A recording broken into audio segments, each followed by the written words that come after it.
Good afternoon and welcome to Matters Financial and Geopolitical from the Frontier. A little bit of change of direction of the camera today, I felt. Sub-Saharan Africa, Ethiopia, SMS was blocked from yesterday as well as the internet. This is making people suspicious that the situation might be more serious than officials are disclosing. David Pinning in the Financial Times. Brigadier General Assaminu Sige was released last year from a life sentence for plotting to overthrow Ethiopia's government, one of tens of thousands of political prisoners to be freed by Prime Minister Abiy Ahmed. Last weekend, the brigadier was named as the alleged ringleader of another coup, this one aimed at toppling the regional government in Amhara. By Monday, security forces had shot him dead. Asaminu's story encapsulates the high-wire act of Abiy, who is attempting to turn one of Africa's most authoritarian but effective states into a liberal democracy. He is, she says, trying to move from a functioning autocracy to a competitive autocracy. Abiy wants to preserve economic growth, but to ditch the EPRDF's jackboots and spies. He also intends to liberalize the economy by loosening the state's grip on its commanding heights. The result has been liberating, it has been chaotic. Abiy has unleashed a torrent of pent-up ultranationalism in which the rights of the country's 9 ethnically based regions threaten to supersede those of the unified Ethiopian state. Fighting has broken out. About 3 million people have been displaced. The Ethiopian Prime Minister may have concluded it is time to re-exert control. When he appeared on television on Sunday, he stuck to his liberal talking points. Perhaps tellingly, he was dressed not in his usual suit and tie, but in military fatigues. His words said the liberal experiment would continue. His choice of outfit said not to push him too far, he was still a military man. The near-term events will surely alert investors to risks which have been previously overwhelmed by Prime Minister Abiy's sheer force of personality and his velocity. Having announced his economic pivot 90 days into his term, recent developments, particularly around the telecom sector, indicated he was ready to go much further, much faster than even the boldest commentator had imagined. The cross-cutting political undercurrents are multi-sided, and the seriousness is reflected in the number of IDBs. To date, investors have given the Prime Minister the benefit of the doubt. This might be a popping over the radar moment for political risk. The final worry is around bandwidth in the Prime Minister's office, and whether the office can risk manage the politics and simultaneously fast-track the much-needed economic reform program. Mauritania has gone offline following earlier widespread mobile internet disruptions. Near total nationwide internet shutdown now in effect. Take you back to Sanfra in Monroe, who said the government can switch off the internet, but not the frustration of millions of people.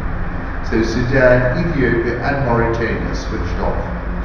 Chinese President Xi Jinping met with Ugandan President Yoweri Museveni and agreed to lift their countries' relationship to a comprehensive cooperative partnership yesterday.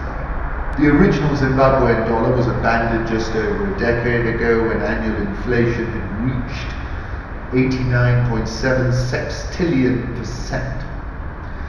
And we've spoken about this before. This is chaotic, said a spokesperson for the opposition movement for democratic change. It's nuts, said a prominent human rights lawyer. And I take you back to money and the fact that it's about trust, and there isn't any. And that's the inherent problem in this Zimbabwean issue. The FTSE JSE Africa Mining Index rose to the highest since July 2008. South African mining stocks haven't had it this good since 2008. That's thanks to surging iron ore, gold and platinum. Miners account for 7 of the market's 10 best performing stocks in 2019. South African oil share up 10.63% year to date. Dollar rand, last time I looked, 14.32. Egyptian pound, 16.71. Egyptian EGX 30 up 6.1%. Nigeria and all share down 5.61%. Ghana Stock Exchange down 4.74%. Seychelles stock market plans world first listed security token. Seychelles Securities Exchange plans to list the world's first regulated security token on a national stock market. Tokenized shares will be traded in the Indian Ocean archipelago, better known for its white sand beaches than its capital markets. We truly believe this technology will be one of the key steps towards democratizing access to global access to the capital markets. Edmund Tuohy, the Chief Executive Officer. Exchange is about 31 securities and a market cap of $325.9 million. I visited the Seychelles in November 2015, and I wrote the article that I'm going to quote from Mahe, which is one of the 115 islands that make up the Seychelles archipelago, which lies 1,500 kilometers off East Africa. Population of 90,024, smallest population of any independent African state. They receive three times more tourists every year than their population. If Kenya was to receive the same ratio of tourists, we would be welcoming 120 million tourists a year. This is a photograph of Hannah on the beach there as well. Namibian beef finally enters world's largest consumer market. First African country to export beef to China.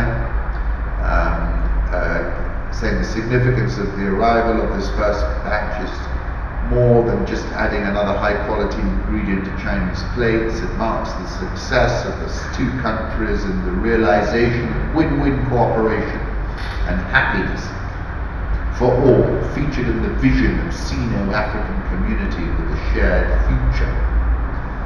I love this type of language. In order to create a win-win cooperation environment and realize happiness for all, we need to combine our complementary strengths while striving to meet our respective needs. And the success of the beef story shows how it can be achieved. Kayamo added, Namibia has a lot to offer China, not only world-class beefsteaks, but also many other great products, including a vast variety of seafood, quality fruits and minerals, as well as breathtaking natural and cultural landscapes. China has been identified as an important market for Namibia.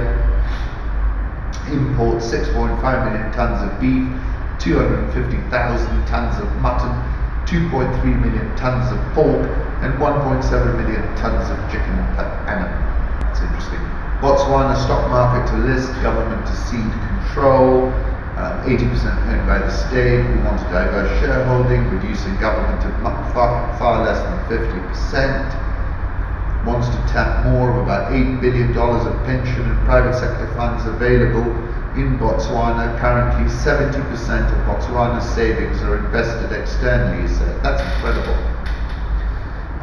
Furniture Mart has left the exchange and Shoppes, a retailer, is due to delist on July the 6th.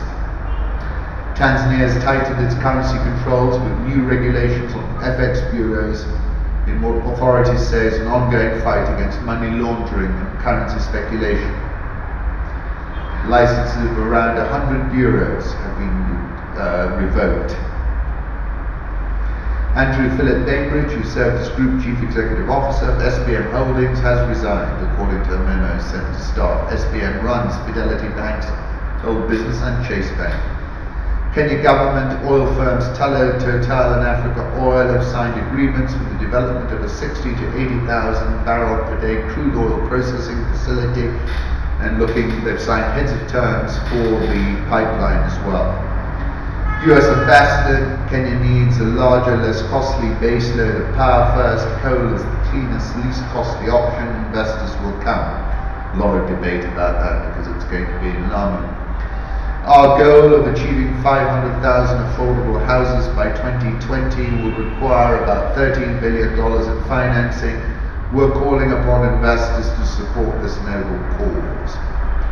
Funding for Kisumu SGR ready, the Cabinet Secretary says. Kenya is the entry gate of the SGR, which runs from Lamu, Mombasa, Naivasha, Kisumu, Lake Victoria, all the way to the Atlantic Ocean in West Africa.